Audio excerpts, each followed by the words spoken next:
Trevor asks, could you respond to the assertion of other pagan resurrection myths that are said to predate and influence the resurrection of Jesus? Yeah.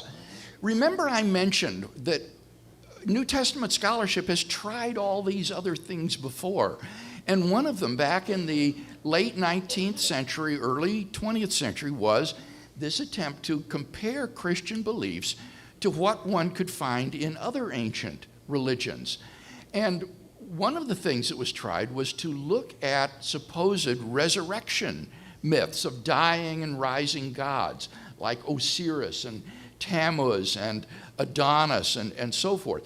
And some of the scholars at that time thought to try to explain away the Christian belief in the resurrection as a result of the influence of these pagan myths of dying and rising gods. Well, that movement soon collapsed within New Testament scholarship. And these internet people who are still pushing it are over 100 years out of touch with scholarship on this issue. Why did it collapse? For two reasons. Number one, the parallels turned out to be spurious. In fact, there are no parallels in ancient mythology of dying and rising deities. For example, Osiris, one of the most popular of these myths, doesn't really come back to life at all. He just continues to live in the nether realm of the dead, in the underground realm of the departed dead. He doesn't come back to life in this world.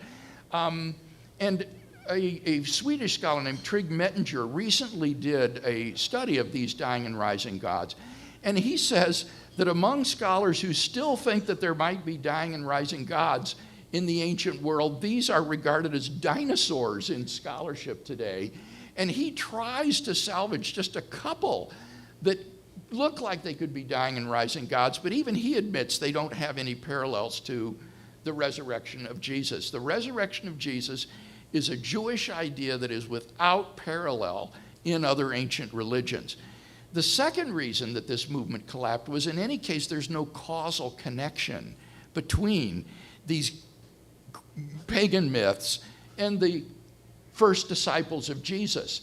I mentioned before that what has happened in New Testament scholarship in the latter half of the 20th century has been the eclipse of mythology as a relevant category for the historical Jesus and the rediscovery of the Jewishness of Jesus.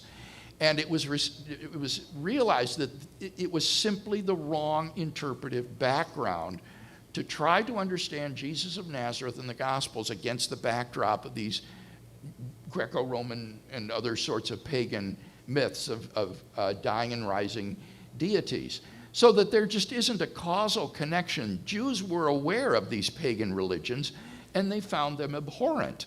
And so there are no cults of these seasonal dying and rising gods in first century Israel. No trace at all. So the idea that the disciples would sincerely come to believe that Jesus of Nazareth was actually risen physically from the dead on the basis of these myths is just utterly implausible. And so for that reason, this is a movement that has been tried and found wanting in New Testament scholarship and doesn't command significant scholarly following today.